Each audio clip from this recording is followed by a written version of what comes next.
Perfect. There we go. There we go. So, in terms of setting context for those that will both watch the video back and also those that are here, we're going to do two things today. So, I just want to reorientate you after the break, and I'm going to do that by a couple of things. So, one is to share an image which we cover in the movement lab. So you will have experienced it once as you went through, and you know what's coming as we continue on the movement lab, that is currently second cycle. So just to give you a bit of reorientation of where we are and the piecing together. And then we're going to take some time first with Glenn and Rodney with the vision frame to be able to have a conversation around our vision and the big picture, the starting with the end in mind.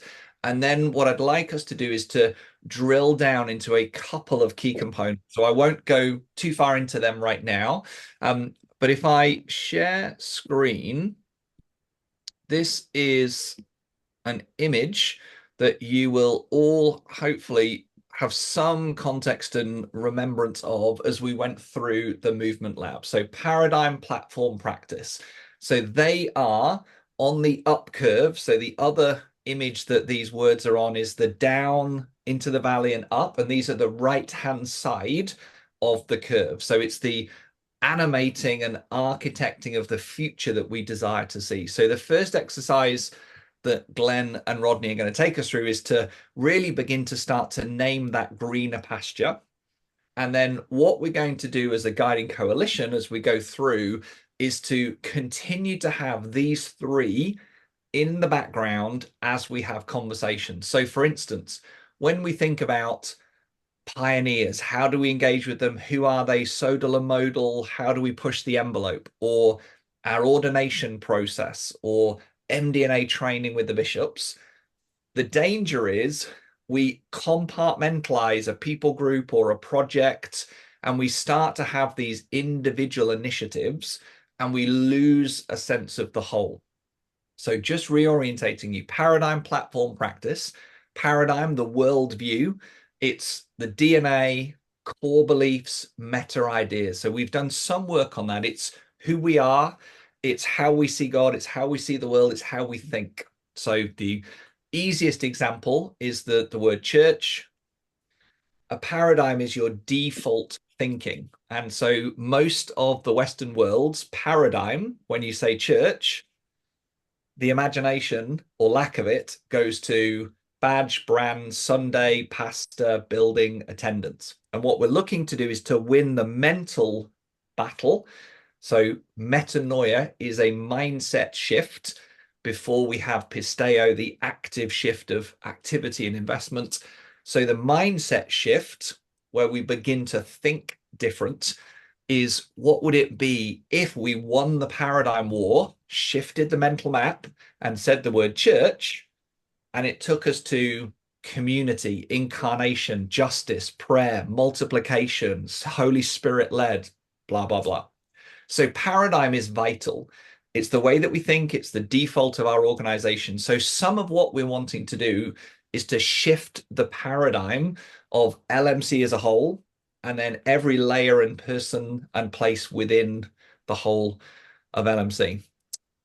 Concept, 5%. This is a place where only 5% of the organization will wrestle and grapple. And that's you plus a few others. This is not the domain of everyone on every street corner and pew and school gate trying to wrestle with the mental map and the worldview of LMC. Coming through, platform. So platform is made up of structure and culture. And this is where we've begun to now start to put some flesh on the bones. So your culture is embodied DNA or embodied values. So if we know what our values are in name, we can begin to have them as heroes, behaviors, celebrations, investments. It begins to be who we are, what we do around here, what we celebrate, what we promote, what we invest in. So culture begins to be values with skin on, and also structure. So the infrastructure, the investments, the framing, the money, time, and effort that goes in, and really the structure and culture take the meta ideas and create an environment where they become real. So they're not just philosophical, conceptual imagination. They begin to be an environment. And so lots of what we're talking about as the guiding coalition is how do we structure or restructure for movement, and how do we create a culture or recreate a culture for movement? How do we create the right environments for movement potential to be unlocked? And then finally, we come to practices. So that's the behaviors, it's the communal patterns. So it's the rhythms, the rituals, the practices, patterns, behaviors. It's what happens that is rhythmic and repeatable. And it's what is embodied in the life of every individual. So it's the people movement side where it comes. And so if you just jump to practices and say, in LMC, we will adopt the blessed rhythms, or we will adopt these 5 behaviors. Every LMC church should do this. Every LMC disciple and member should do this. If you jump to practices without creating a platform that supports that behavior shift, and without winning the imagination war of why am I doing what I'm doing, then people either obey dutifully, obey ignorantly, or rebel. And none of those are a particularly helpful discipleship raw material for you. So what we're looking to do is to have a continuity. So when we think about our vision and our values, our DNA, our identity and purpose, we talk about fractals, that recurring pattern all the way through. We're looking for that vision and values to go all the way through in our platform, expressed in our practices. And this is an image for the whole of LMC, as well as a region, as well as a church, as well as a team. We're looking for those things. So we've been journeying through different elements. So if I share with you, this is the internal document, just so that you know that we're not turning up every week and kind of deciding what we're doing. So you can see here, this is our internal document that we have. So we've gone through the dream, which is the one side, the down curve, unravel and uncover. So we've looked at the project overview, the barriers, the support that's needed. We've named what a guiding coalition is, who might be part of it, and you are the realization of that future. We've talked about the vision and the preferred future. We'll just reset and touch on that again. Finalize the dream. So these are ones that we're going to touch back on again. Pioneers, because they are the people that can set or reset the structure. They can set and reset the culture. They can go first and create some data for what the practices could be for everyone to follow. We've talked about the movement lab and MDNA training, who might come in, sodal, modal, and chaotic. So those change dynamics, paradigm, platform, practice. And now here you can see, and it's too much detail for now, but we're looking at various platform elements into practice elements. So we've had a break. We've made lots of progress. There is more progress to be made.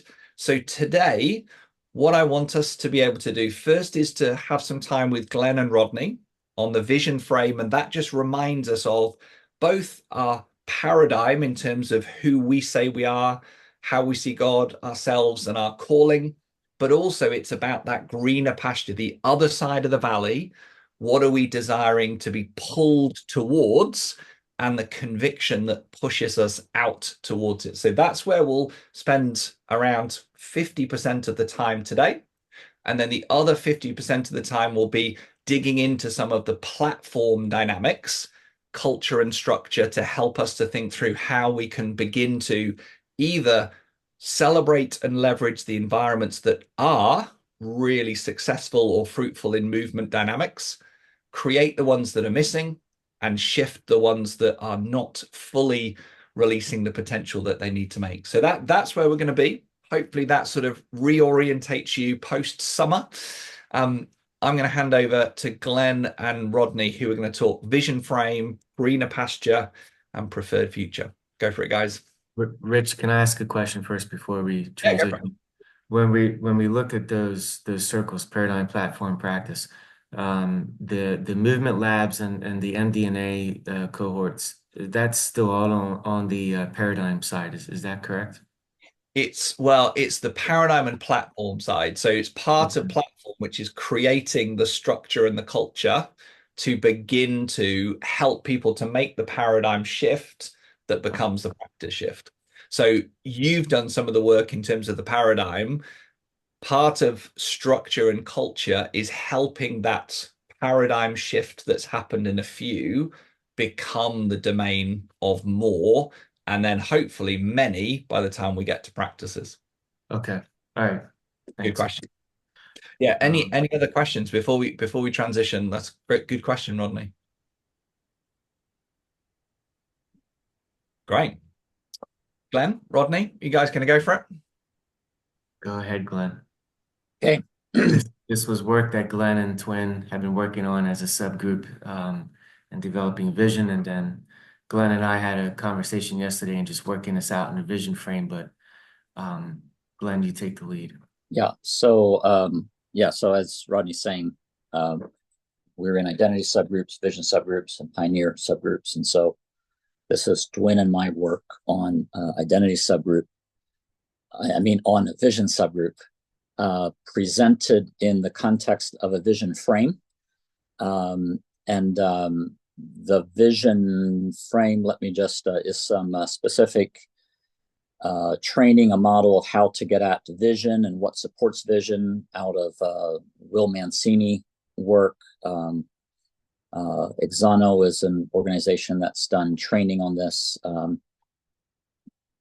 Marvin and I have gone through some of that training. So this is just a rough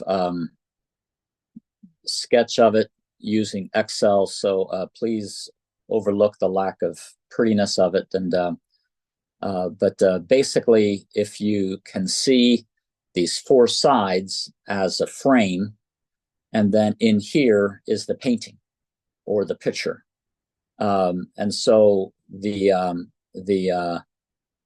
picture carries the vision. And there's foreground, what we're at right now. We move deeper into it as you are on a journey. You step deeper into the horizons, further in. And so as you look out 7, 8, 10 years, what do you see? And of course, what you see on a horizon is only part of what's actually there, but it's the prominent features that are sticking out that you're looking for. In our context here in LMC, we of course have, I think, this mission side of our frame of our vision is what we have most well established and what we've talked about, and really what got us on this journey. As we say, we are a spirit-led movement. So as a spirit-led movement that makes disciples of Jesus, mobilizes everyone as a missionary, and multiplies communities of faith locally and beyond. So this first statement of we are spirit-led movement is what really the Lord arrested our attention on. That let us learn what it is to be a movement. And so here we are on that journey.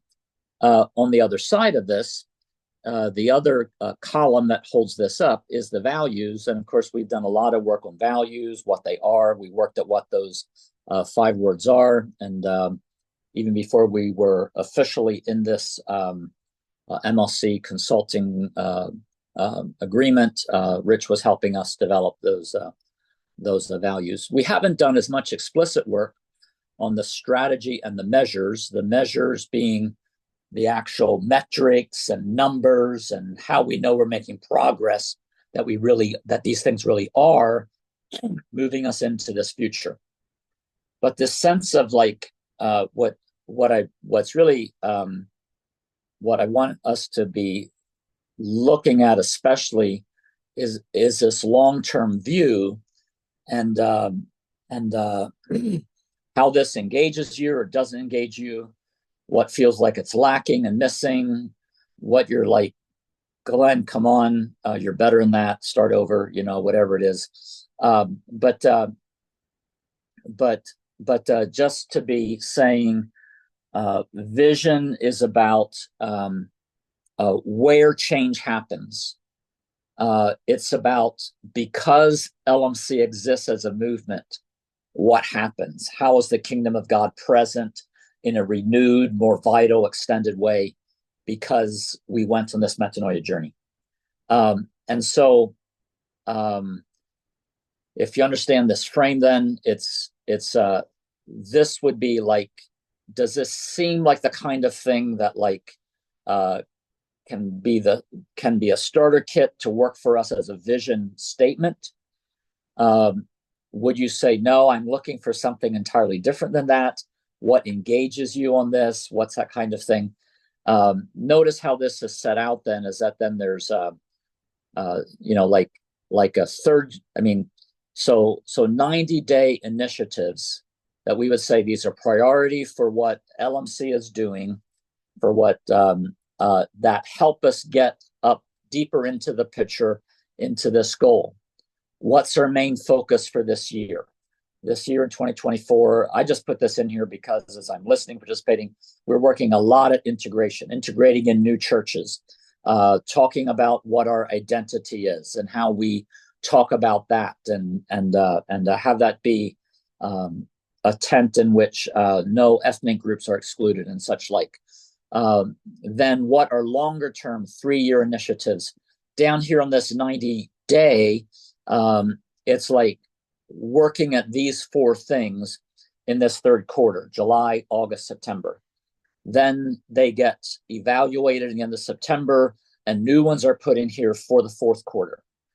Maybe we say we're not done with one of these. We need another quarter working at that. That's okay. But we keep on working at that. I think this is the first time we've shown this in our Guiding Coalition context. Is that right? But I've done some interaction with the Bishop Elder team on this. And so in the very first version of it, these were our 90-day initiatives.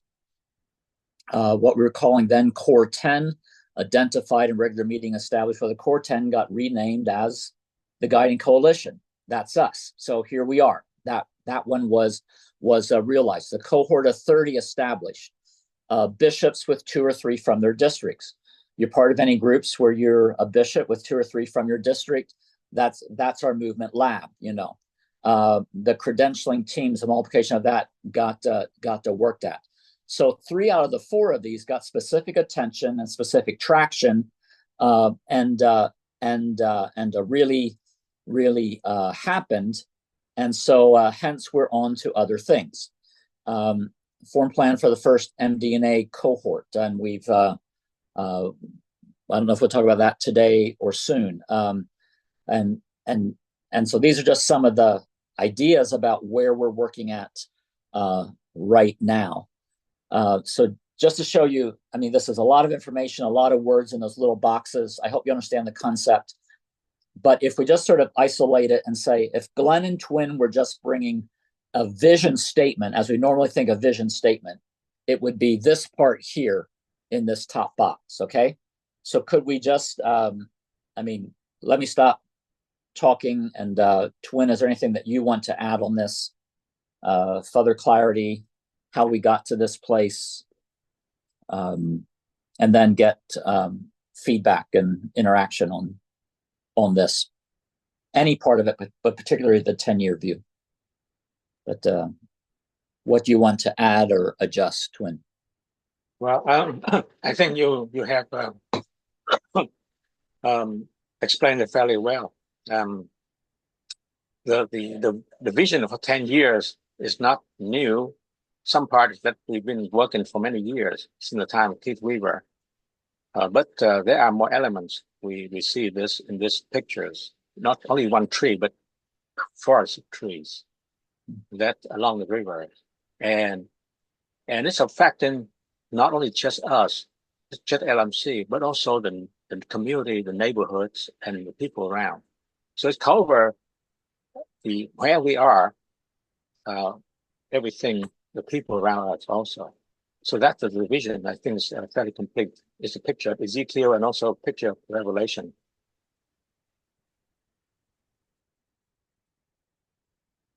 Yeah, thanks. So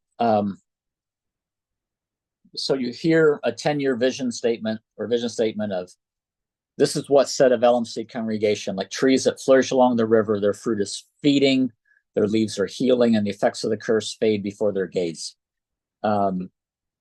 Just interact with that out loud, please. But yeah, you want to add into that, Rodney?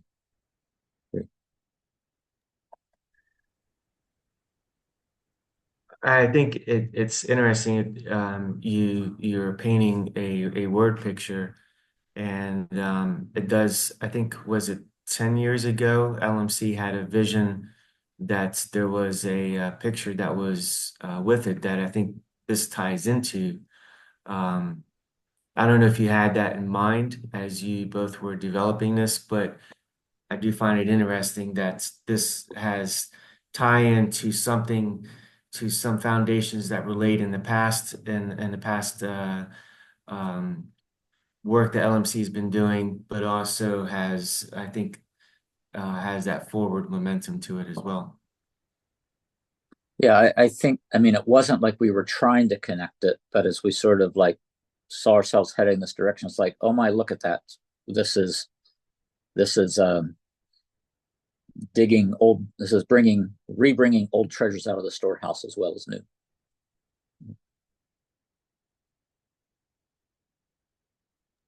Well, we work the vision frame from the both directions, like we look into the futures. And I think whatever affected us, that appear there. But also we work from the bottom up, like we think about the procedures of the thing that happened in 90 days, happened in a year, happened in 2 years. So it has two parts. It has the part that you see the grand pictures, but then also the part that allows us to have a path forward to it. And that is how we approach the vision frame, the vision for LMC. And yeah, we're not self-centered in a way to ourselves. It's the movement and how that movement affects everyone. That's a part that we in the second considerations.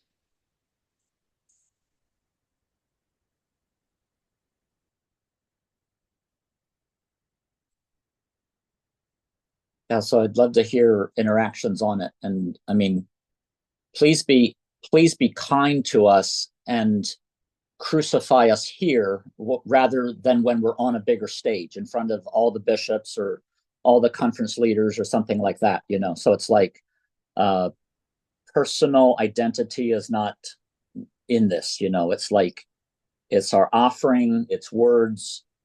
Does it ignite your heart? Yes, this is us. Does it feel? I mean, I look at this and it's like, personally, it like excites me. At the same time, I'm wondering, is it specific enough for a vision statement? Does it really like will we begin to know when we get there? Can we add all that into the measures or it's like so, but.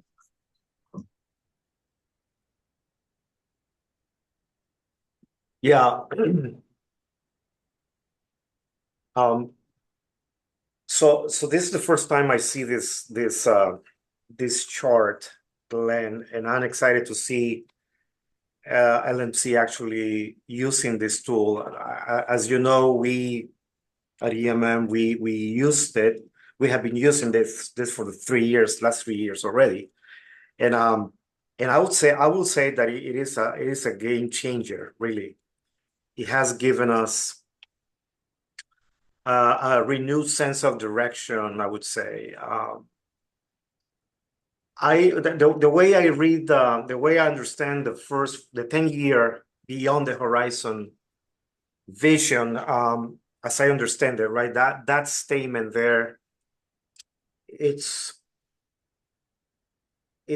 helpful when it's helpful when it goes beyond just a metaphor, I think. I mean, metaphors are good, right? It creates a picture in your mind of an ideal future and all, and that's helpful. But so when I came on board with EMM, that's what we had. We had a metaphor. We were using something, right? Coming directly from Isaiah, one of the scriptures there that talks about, an ideal future. The garden in spring thing. Yeah. The garden in spring, right? So this blessing, this anyway, but that's good. It's just that it's not graphic enough. It's not detailed enough. I think if I remember well, during our Auxano training, right? I mean, they were really keen in this idea that make it specific, make it measurable, make it, magnetic, powerful, that this is not going to be accomplished without the help of God. This is a God-sized vision, right, that you have. And in a way, this idea of being a spirit-led movement, the idea of movement is something that I'm just suggesting this, right? It's just my 2 cents. I think there's got to be something about movement, because that's the beyond the horizon challenge that LMC has right now. And that's huge, because there's a lot of expectation for churches that are joining, right? LMC, which is a blessing that we have these churches coming on board. But they have this, I mean, one of the things that is really attracting them is this conversation about movement. What is a Jesus movement, and how do we keep it going, and how do we go back to that roots, right? The Anabaptist roots of being a movement. And so there's gotta be something in this 10-year description there that speaks about, we see us as a movement of Jesus that is multiplying disciples, that is multiplying churches, that is multiplying other movements in different parts of the world, in collaboration with other I mean, I don't know. I can show you the one we did at EMM, right? And I'm not saying, I mean, it's a different thing, but we wanted to make it descriptive because we wanted to be able to measure it, right? And so that's why in our own we are going to 5 regions in the world, so you can count on that. We are holding ourselves accountable to everybody, our constituency, LMC, everybody else, that we're going to least reach people groups, right? So just making it very descriptive and clear. And this I love. I mean, the language is beautiful, but it's like trees. Okay, so it's like a metaphor, right? It's beautiful, and I get it. But yeah, anyway, let me stop there. I'm just saying to. Well, if you allow me to share some thoughts, I think I love what Marvin say, because the training of make the goal specific. It's called SMART goal, and we apply this in somewhat for I have a pilot program in Vietnam. We have goals and numbers. And we beginning to see things changes. And then, well, the first year, 800, the second year, 2,000 people, new believer. The third year, 4,000 believer. The fourth year, 4,200 believer. And then we ask, okay, it's another year you have 4,000 believer. What does that mean? So in the beginning, the number has a lot of meanings because it guides us to move. It's like the engine start running. But then when you hit the numbers, more numbers, then start seeing, wait a moment, what is this picture is all about? What does it do? When are we going to get 40,000 per year? When we ask us questions, suddenly you see another level of thinking. How do we get to 40,000? we can become the realization, wait a moment, we need to have leaders, a lot of leaders. So training become important. The training of leaders become important. So how many can we train? So the number again, the number 15 a year or 660 a year, how fast? And so that, to do that. But when the moment you get onto that part, you realize another thing. Movement is about the people. The movement is about people and the quality of the people and the energies that when we do things happen. So at the end, you started seeing the picture. I would like to bring us back to the story of Paul. If you notice the book of Acts, when Paul started out, you see individual story and you see church start forming. But when he got to Ephesus and when he opened up the school there, he trained 12 disciples.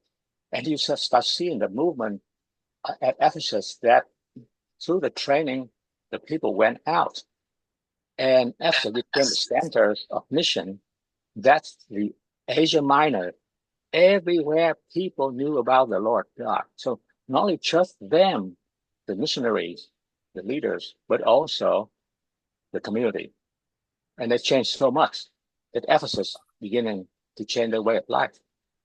And so I think in that way, we have a picture. Glenn saw these pictures in Ezekiel and Revelation chapter 22, and then added on with the pictures of Ephesus and what LMC was doing. Even, well, we even talked about EMM, the numbers and the leaders. And we realized that, hey, this is a dynamic. So that the 90 day is continually rolling. The year one is continually rolling. It's not stopping still. It's changing. Next year, the 1 year is different. Next year, the 3 years is different. But the 10 years is still there. So we start seeing things that in actions. Now, I think I think we combine the numerical values, the measurable values, and the abstract metaphor pictures in a way. I think this beautiful vision frame is helping us that way.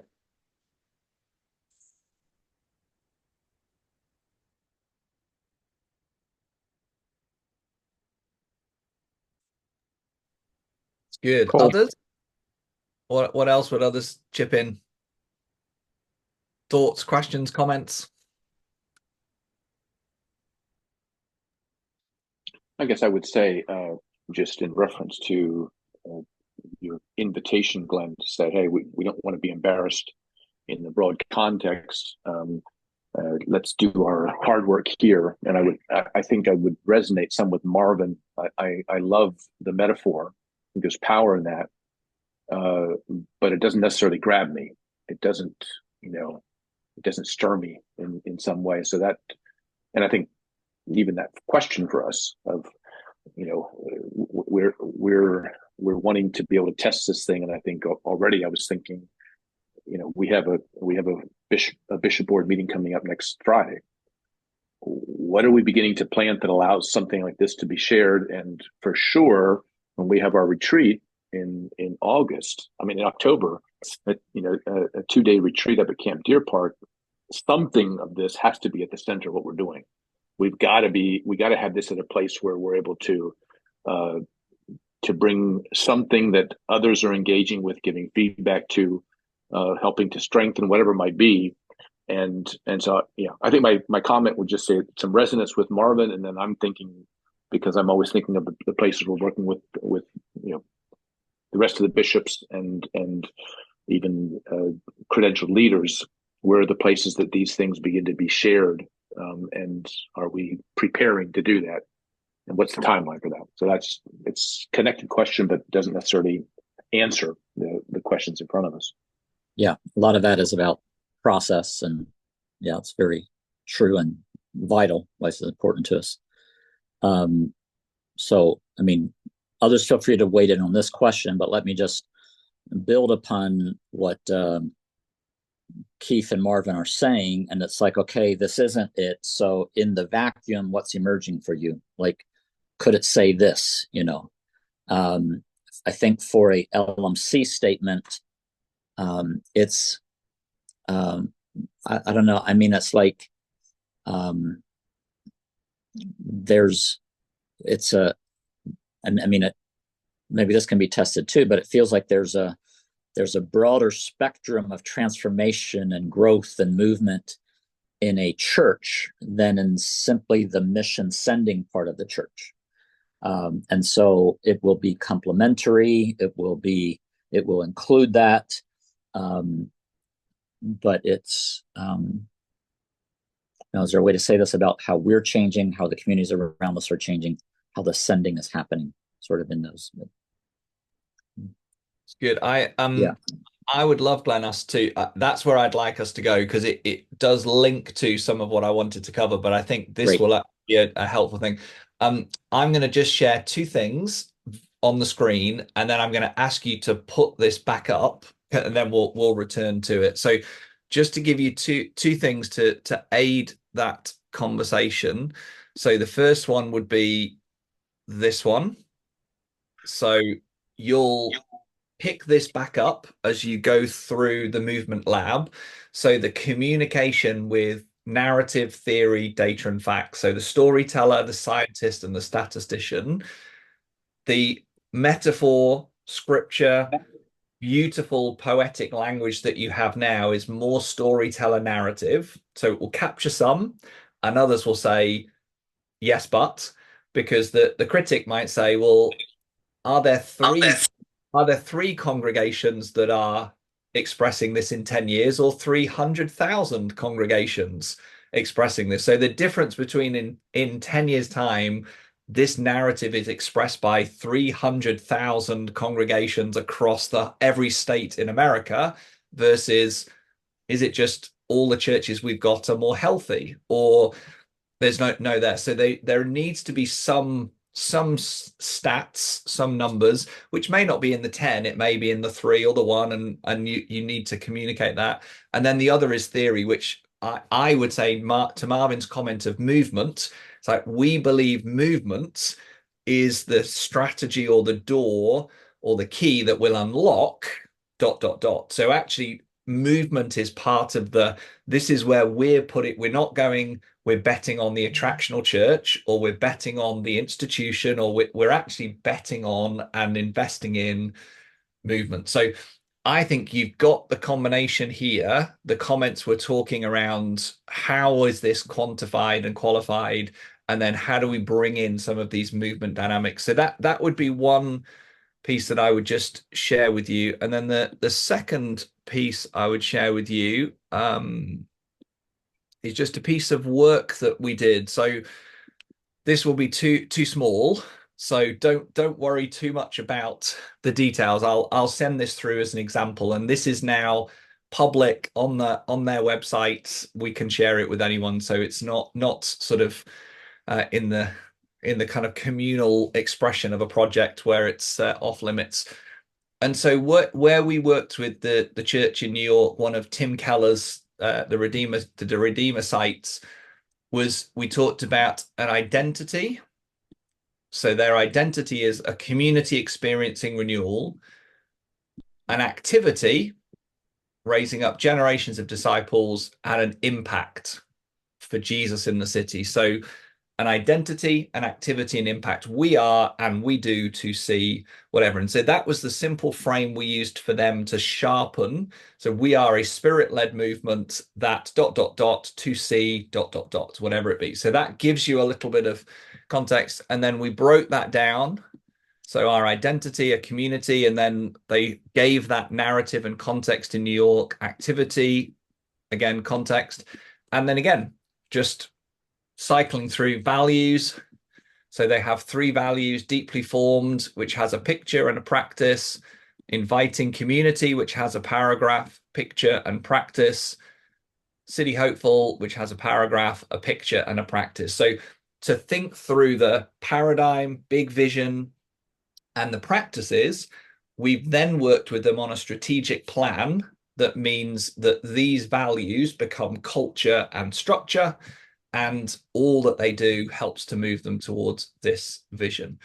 So again, using the vision frame, what you've got where you are, I think thinking through those 3-year, 1 years, how do we build structure and culture around those? How do we put some definition on it? And ultimately, where we were going to go with the values, culture, and structure, this conversation will actually take us there. So, Glenn, would you just flick that back up?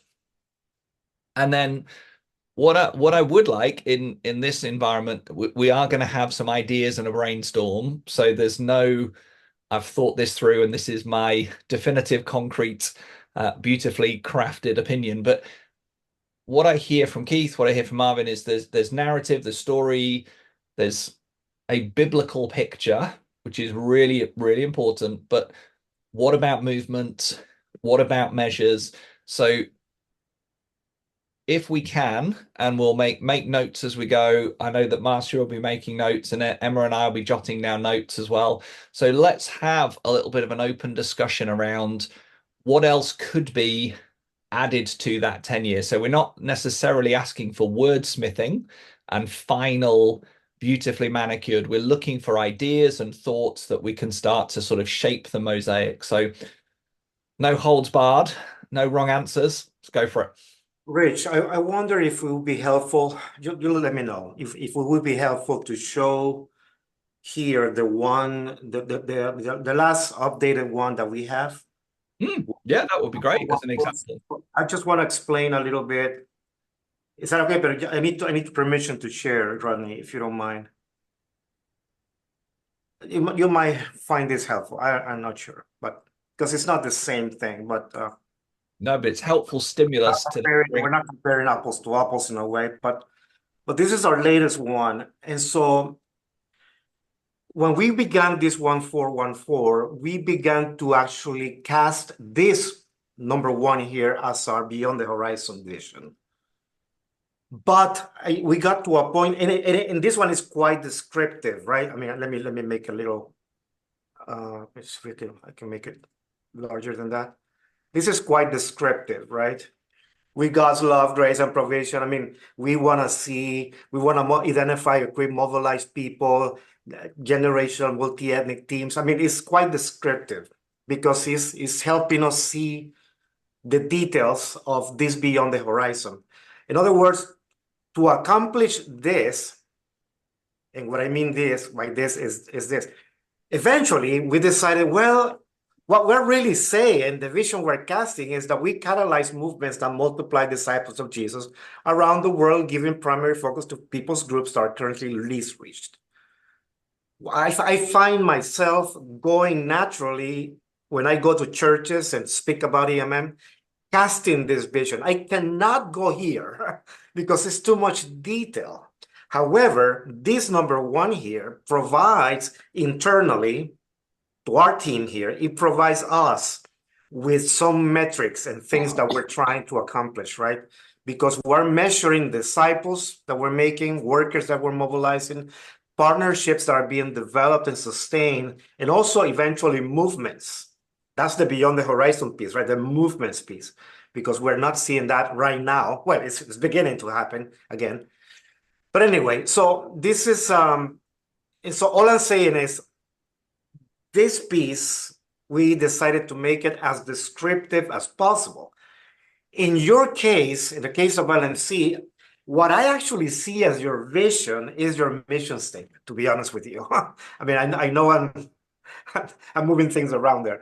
But this idea that we want to be a spirit-led movement that multiplies disciples, communities, and I mean, that stuff is grabbing. That stuff is powerful. It's magnetic. It's wow, I want to be part of it, right? I would put that as the vision statement on top of that thing. And then the mission describes how is it that we're going to do that.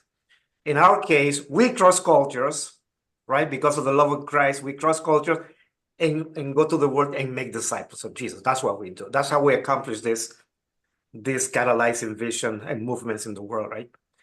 For movements in the world. Anyway, does that make sense to you guys? I mean, just saying, just comparing that.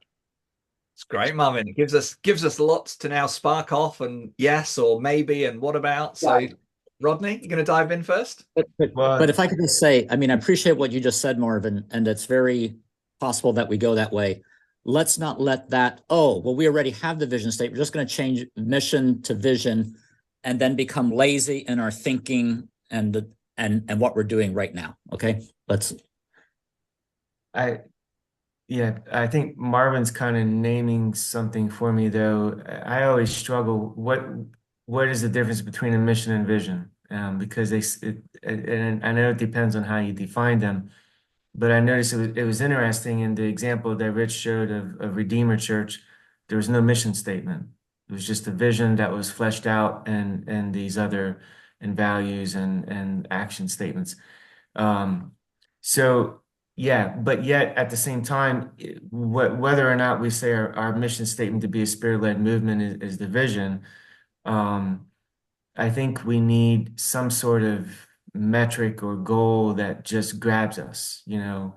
I'll never forget when DeSally was here the other year from Messery Christos Church and paints the 5-year vision that Messery Christos has to go from 800,000 members to 1.2 million, to have 1,000 church plants, 50 missionaries sent to another country. It was something that grabs you, and those numbers stick with you as to what this huge goal that they have of multiplying. On the other hand, I do hear what Twin and Glenn are saying with what they have. What does that look like? Not just in terms of numbers, but what does it look like in terms of value? You know, in other words, what kind of disciples are we making? What kind of churches are we planting? What is the nature of that? And that somehow that needs to be part. I think I hear a little bit that somehow that needs to be part of the vision as well, that these are churches that are making an impact or disciples who are making an impact in the neighborhood. So I think it's kind of like we're kind of wrestling with two different things here. Along the lines of what you're saying, Rich, you know, we have a story here, we have a frame, but the statistics, the numbers, I think are a challenge for us. And maybe it's a little bit hard for us to name that because I think I know as when I was pastoring, to name numbers, we're going to make 50 disciples was considered to be unorthodox and heretical, because that somehow turns people into numbers, I guess. And I was there because as a Gen Xer, and I was also there as a Mennonite. So it was a double whammy and struggling with numbers. And yet here I am feeling like it's numbers that will compel us to think about God's kingdom, you know, is bigger than what we can imagine. Mm. So I'm struggling with a lot of tensions here, I guess you could say. That's good, and it's good because it is tension, because some people will communicate vision, others mission. Some people love narrative, others love numbers, and in one sense, there is no perfect. You can't get everything in. That's the point. You need to find your space, which is we're more narrative, but we back the next sentence up after the narrative with. So you may keep the vision statement you've got, which is narrative based, but in communicating that, you would say, and we desire to have X number of disciple making chains, X number of regions. So you can put a more numbers based. It's like if you think about a book, there's a title and a subtitle.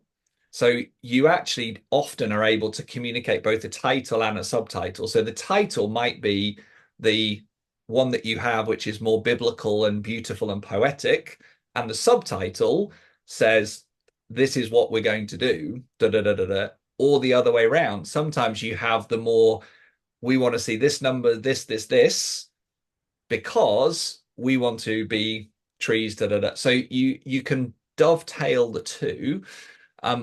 Again, if it's helpful, and this is not gospel, but this is how we would help an organization think these through. So I'll send you these notes. So you're looking for a vision, which is the preferred future that pulls everyone together and pulls everyone forward. So that's what we worked on. The mission is the shapes the direction, determined. So that's the desired impact. So this is what we're going to do to see this happen and make the vision happen. Core values, which help you to create culture and frame the actions. Cohesive strategy that aligns and invests all of it. And then tactics, where you get down into the 90-day and priorities, and then a scorecard. So progress markers and goals. So I'll send that to you all as the frame that we would use with an organization to make sure that each of those are covered so that you're able to do it. And honestly, a compelling mission or a communal vision, either of those two can work. So again, I wouldn't get too tied up in the we've got to do the exercise right, as much as going, how do we really, both in a beautiful but in a compelling way, communicate the future that we see? And some of that future is growth, some of that future is health, some of that future is internal transformation, some is external transformation. And so how you're communicating that with a title and a subtitle is probably, I think I would just bounce around as we go through. And honestly, tension is a good thing, because to Glenn's comment of crucify us here rather than put us in front of the crowd, you really wrestling through the complexity and the tension here minimizes the tension and complexity for everyone else to actually be able to say yes, rather than explain that to me and how does that fit with it. Like, if they're starting to get lost somewhere, you've actually lost them. You want something, as Marvin said, that resonates deeply. It's not necessarily fully clear and bullet pointed, but it captures people's imagination, and then you get to kind of flesh it out. So let's lean in. We've got 30 minutes, and actually I think this is a good conversation, and we'll finish the last probably 10 minutes with something different. But what would contribute? I have a couple of thoughts. I'd really like to hear from Marcia. She hasn't spoken, and I'm just wondering, as you're hearing us talk, Marcia, is there anything in particular that's catching your attention?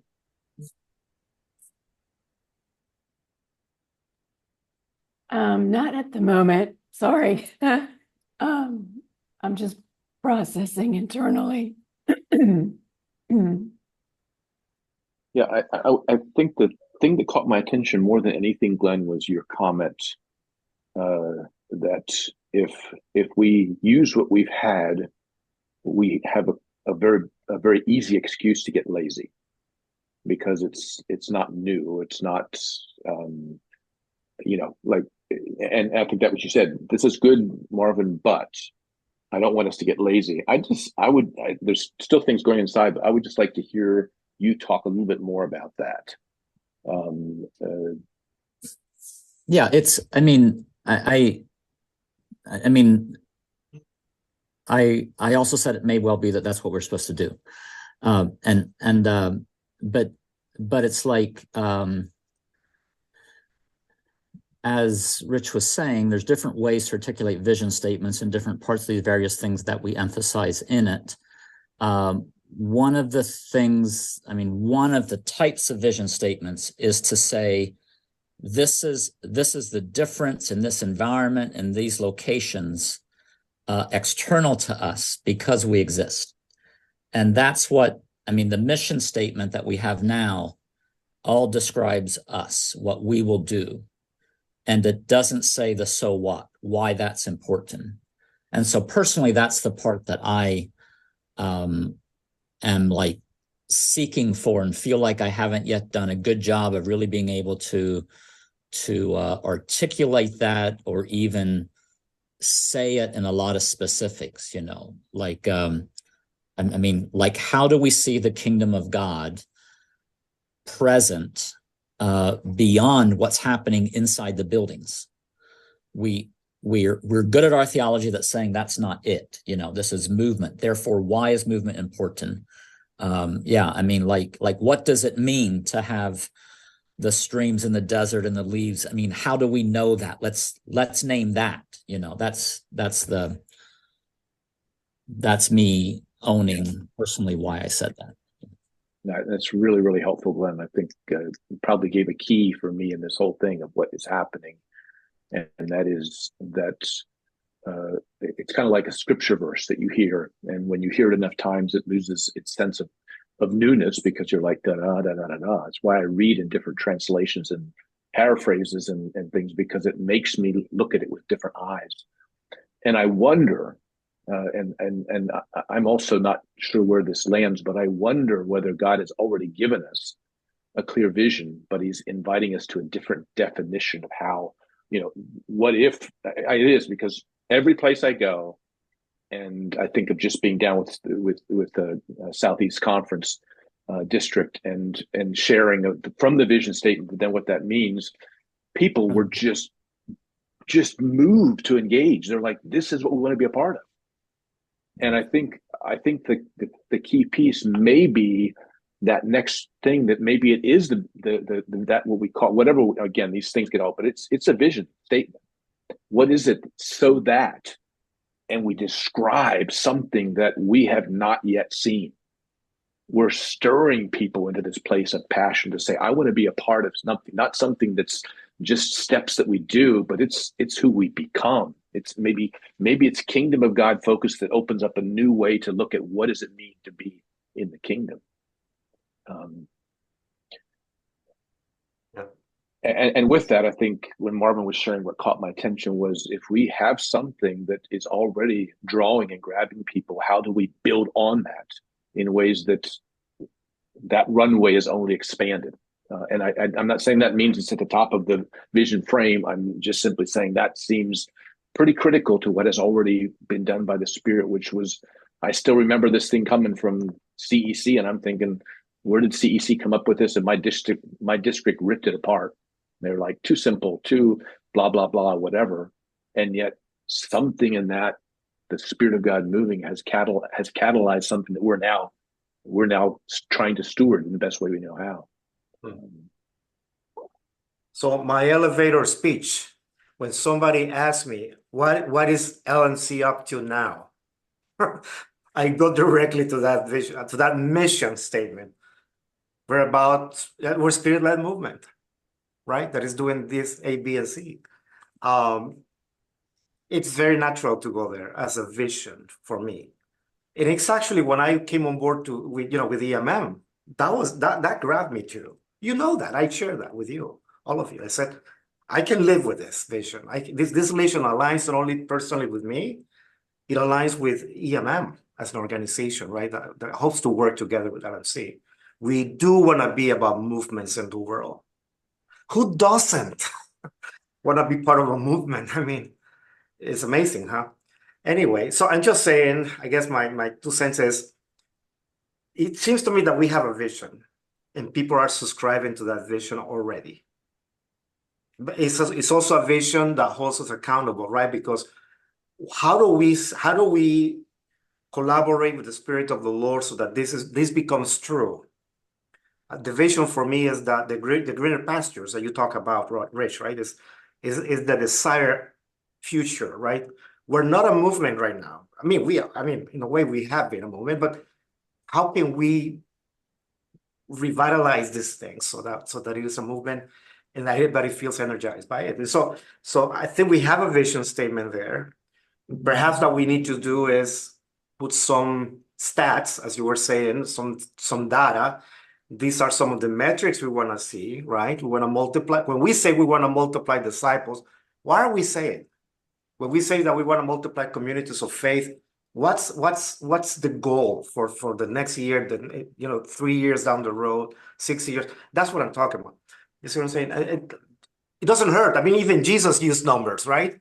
He fed 5,000, 7,000. I mean, numbers are not the end goal, but numbers do say something.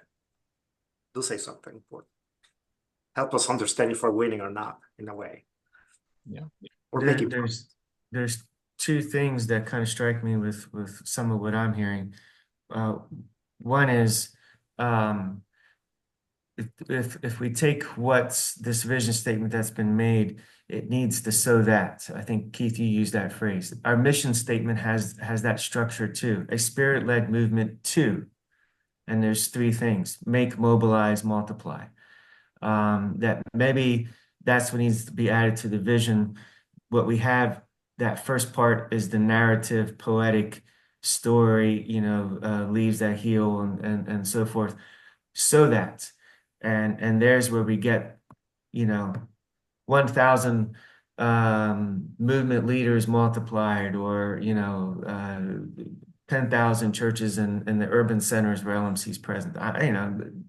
Put that, those numbers there. The other thing that strikes me is, if I recall right, the Movement Leaders Collective vision and mission use I think the exact same language, only rephrase it in different ways to give it that different context. And I think that's a very interesting thing to think about. And I'm thinking about that in the context of how Marvin is looking at our mission statement. That maybe as we look at the so that for the vision, it needs to reframe parts of the mission statement, but in a more numbered sense, or that's where we can put in some statistics or concrete things. I don't know, just kind of playing with those two concepts. Yeah, I think you've got an interesting set of options ahead of you, and I would say there's not necessarily a right or a wrong. So again, sort of reflecting back to you, one option could be you put everything together, and so you have your mission or a spirit-led movement that makes, mobilizes, and multiplies to see or to become congregations that, and that actually just puts everything there. If you put it all together, then those 3 years, Glenn, that you've got, I would have some either 3 or 10-year targets to say. And so to see that happen, we are aiming for, praying for X, Y, and Z, like this many disciple chains, this many churches planted. So you have a very functional, it's going to look like this. Here's our 3 targets. You could, as you're saying, Rodney, have the biblical narrative and a so that, and it's a very kingdom of God orientated vision, a picture of the future impact, in the sense of this is our picture of the future. And then the mission statement needs that little bit more of this is what make, multiply looks like we're aiming for. And so you bolster potentially the mission statement with some numbers, or you flip and you actually have the mission statement as the vision, and then think about what is the narrative and what are the metrics that flesh that out. So there's different ways. And honestly, again, generally when you're communicating a vision, you never do one sentence and then pause. So it's a bit of a misnomer to think we have to have the perfect one statement, because if you're on a website, you've got 2 or 3 pieces. If you're communicating, you've got 2 or 3 pieces. So it's sometimes you can get tied up in knots trying to get everything in one statement. It's okay if it's a sort of, we've got vision, mission, and goals that are there, that actually they sit together, because likely you're going to have one leading beat, which I hear is the spirit-led movement, but then you're able to flesh it out with sort of 2 or 3. It's almost like Marvin's picture behind him. You've got spirit-led movement, but then there's probably going to be different elements of, this is the kingdom of God that we see as the external impact. This is how we're going to do it, make, multiply. This is how. So I wouldn't necessarily try and have the perfect. I would start to kind of piece together your jigsaw, try it on, see what catches. And often the vision statement is almost verified by the crowd rather than in this environment. So it is actually almost which are the bits that people, the lights go on, they repeat back, they stick, and which are the bits that we think are amazing and everyone just forgets. And that it's almost a little bit of sort of market research to say, actually, we're feeling our way in that it's right to us, and the Holy Spirit is a broader us. This is where it starts, but I would almost have 3 or 4 versions that you start to do a bit of beta testing with and say, with some of your key leaders, like, here's 3 or 4 ways we want to describe the future that LMC sees, and some of the different, what do you like, what resonates, what stands out? And so almost having a bit of a set of working prototypes that you can test, and then all come back and go, what does the data tell us? That would be, again, something of the sort of broadening it out. So to give you an example, for the Redeemer process, we did this process with the core leaders. They did a process with the staff, a process with the officers, a process with their small group leaders, tested different exercises. And so that statement, by the time it was communicated at the church meeting, had about, I mean, it's a church of about 500, and probably 100 of that 500 had touched, given a comment, talked to the values, spoken. And so there was this sense of 20% of the room is sort of advocates for what is being publicly communicated. So again, building out this next bank of people are engaged, people are speaking in, we're sharpening as we go. That's also something. So for you, Glenn and Twin, when you think through getting this group's input, it's also who else could speak into some of those options as well.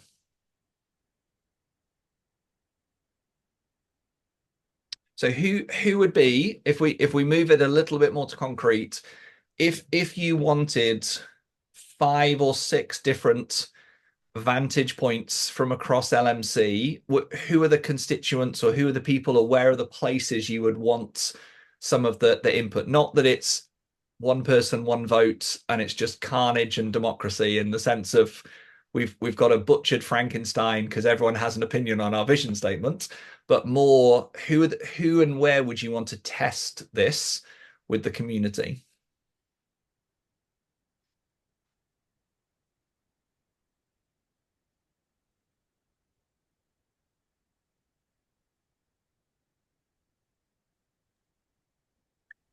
You're saying, Rich, like where to beta test it, right?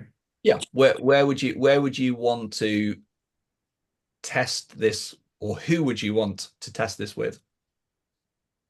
Well, I think part of what we can do, we have Bishop Board next week, so that's a place to start. And of course, as Keith said, then thinking about Camp Deer Park. But I think two significant groups to think of within LMC are, and this maybe is too narrow, but where I would be curious to see how they respond to the vision would be kind of like your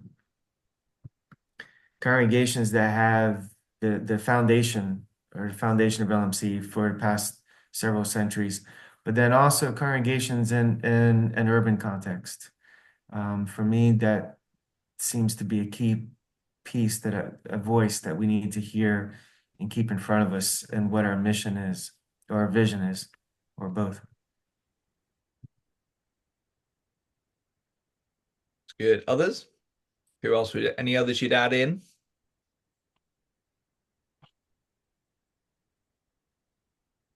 Well, I mean, just one very specific way, one specific line could be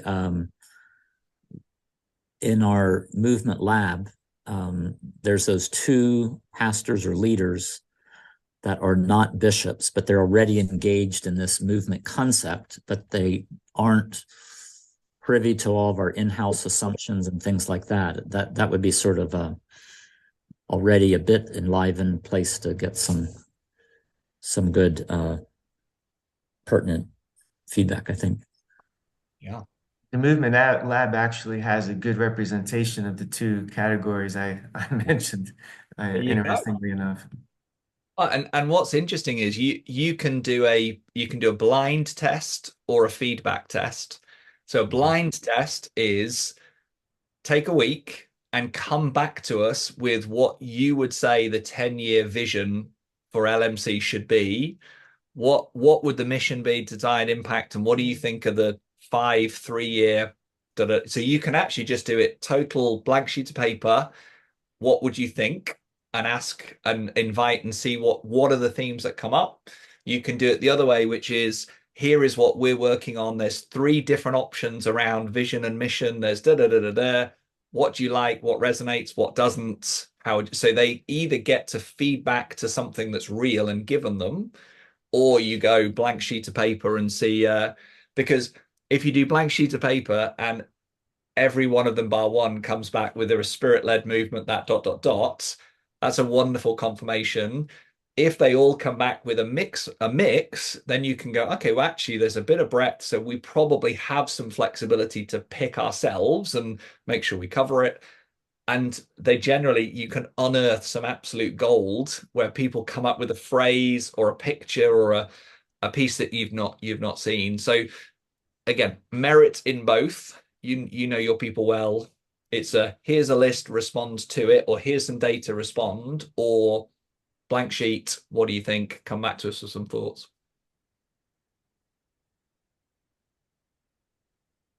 It's good. Well, I'm going to just pause us there because this stimulating conversation is so important, because whatever we're building in terms of the culture and the structure is building towards that future. And Glenn, in your 3-year, 1-year, 90, that's the tip of the spear, the direction of travel. So it is absolutely vital. And if I'm honest, it's easy to get to 70, 80% clarity. It's really hard to do the last 15, 20%. And so you've gone from bits of jigsaw to about 70, 80% clarity. So on that, as I listen and what comes up, I think there is enough there for most people to find their place, and as Marvin said, find the piece that's exciting and know there's a general direction around discipleship and spirit-led. But now the wrestle is going from 70 to 90-ish%, because you're never at 100, but you are really now sharpening that. Well, there's 3 or 4 ways we could say it, and 2 or 3 options here to go, this is who we are, this is where we're going. And then we're restructuring CEC and Bishop Elder team and congregations around this. And we're actually investing money, time, and effort in this. And our values are the culture that we're creating. And all of our training hero celebrations is heading towards this. And so there's lots of the jigsaw pieces are on the table, but there's that piece of alignment. So what I'd like us to do, as we've done before, is just pause, and we're going to pray. So we're going to listen, because there's lots of talking. This is a key conversation. Where we'll go in the coming sessions is about building the platform, which then creates the context for those practices to be, this is the way that we live, lead, function, live as a disciple, lead as a leader, function as a congregation. But we can't get to the practices before we really wrestle with this platform piece. And we're right now contending for paradigm and for picture of the future. So I'm going to pause. It's on record, so I'll make some notes, but I just want you to listen to the spirit-led movement.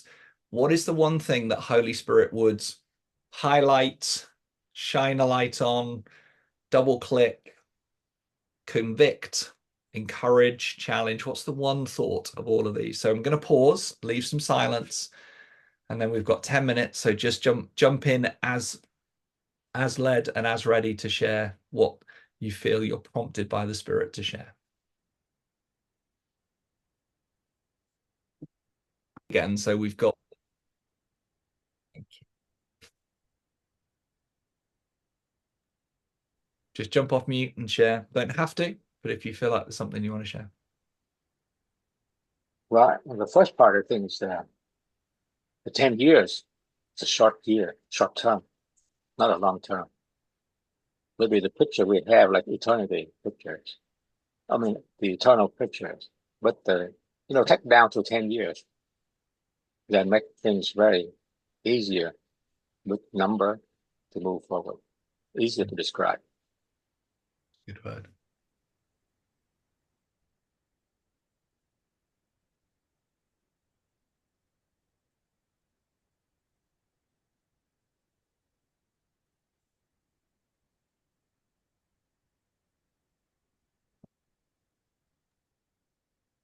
As I was listening and pausing, I had this sense that the Holy Spirit was saying, hang on for the ride. There's going to continue to be challenges, but just stay the course. Also to pay attention to the dry places, because there's new life that's waiting and longing to be birthed in those dry places. There has been, over the past number of years, there's been a number of prophetic words spoken over and to LMC about new birth and midwives, and just flourishing, images of flourishing. And so that just came back to me very strongly during that time of quiet. Good. Thank you, Marcia. I initially was just feeling God's calling us to push this forward, thinking, that phrase, big audacious goal. I think we need to, I think God's calling us to set something before us that is just way beyond the boundaries and comforts of what LMC has always been used to. But then I felt the Spirit was drawing me back to our dwelling in the Word text, that there's going to need to be a lot of pruning in order to do that. That's good. To me, the thought of vision as a key element for giving others clarity for where we want to go. This is where we're going, guys. Vision says loudly to others, this is where we're heading. Are you coming with us? Are you joining us? You don't have to, unless this is so powerful, so important that you want to. So vision, clarity and vision for me is crucial. It has been in our work with EMM. I know it's the same with LMC. It's so clear. It has to be clear and powerful. And also this idea that the mission for me is more, this is where we're going, vision. This is how we're gonna do it, mission. This is what we need to do in order to get there. That's our mission. That's how I communicate those things, and it's been so helpful to have that in my mind. Anyway, just saying that clarity is important. I think clarity is not. Will Mancini says clarity is not everything, but it changes everything. So I agree. I think circling back to the theme of what have we already seen of where God has grabbed people's hearts. Today kind of caught my attention again, and in my experience, which again says something about whether we call it our mission or vision statement, but it is really a vision of being a spirit-led movement. What that involves, it is capturing, for whatever reason, there's something resting upon that. It's the Spirit of God that's capturing people's hearts. The second thing was stay attentive to what grabs people's attention as we continue forward on that. And I kept coming back to this whole idea, and Glenn and Rodney want to process this more, but just what if we had simply shared that we're working on this vision frame and gave people a basic understanding of what a frame is, and then said, we really, really want that vision to be clear. And again, framing the question and do a blind test with all the bishops.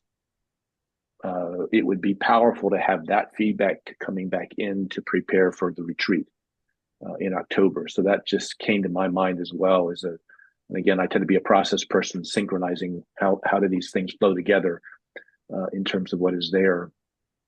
And again, I think the sense was this faith rising, like, I've already given you so much of all this. Don't be afraid that you're going to miss it, because I'm going to lead you.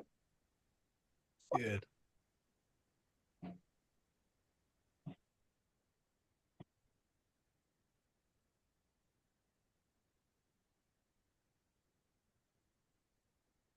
Good. Glenn, anything to share? No, not right now. Thanks. Good. Yeah, that's good. Well, my encouragement, less prophetic, more camaraderie, is you do have so many of the right jigsaw pieces. So I'm not here on the other side of this call thinking you have a long way to go and some really big things to figure out, and there are huge holes, and there is actually I think, a growing both conviction and cohesion, but it isn't fully yet in focus. So it's kind of tuning the dial on the radio, and you can kind of hear it as you go past, but it's not perfectly aligned, and suddenly the station kind of lines up. So there's definitely noise and crackle and places where you go, oh, yes, and yes, and yes, but it's not that it's perfectly aligned and we're there. But it is really good. And the combination of, again, the strategic gives you that, the spiritual gives you that, and then some of the story and the statistics, like it's about the combinations, and you've got to find your way in it, because there are some organizations that are very numbers driven, impact driven. There are some that are beautifully narrative driven. And as long as all of those pieces are in your portfolio, so to speak, you've got to find your place. And actually, it's almost worse if you try and get a little bit of everything in one. You've got to find it. And actually, if you feel the conviction of the Spirit is we need a beautiful narrative, kingdom impact, biblical picture of the future that then has a really strong strategic mission statement with stats, then that's where you need to go. If you feel that this is the language that fits, then how do we add to that? So there is this sort of discernment as well as design process. So we called the name of our charity Catalyze, our 501c3 Catalyze Change, from a prophetic words 15 years ago, and it didn't really make sense, and we had to, but it's like, that's what we need to call the 501c3.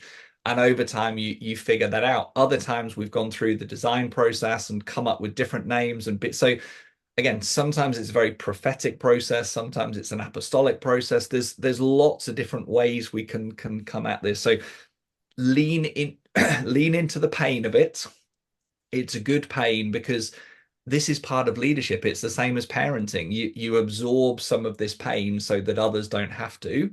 Like, this complexity and grapple is so that others can come into the story without some of the bumps and barriers. You get to knock some of them down. So well done. And this is part of the process. And as we move through with the guiding coalition process with us as MLC, we'll start to think platform, start to think practices, but this is one definitely to keep wrestling through as well. So I'm aware of time. I'm going to pause and let you head off. So Marcy's got the recording. I'll send through those notes in terms of some of the frames that we use, just to add hopefully a bit of texture to it, and a couple of examples as well for you. But that's good. Bless you.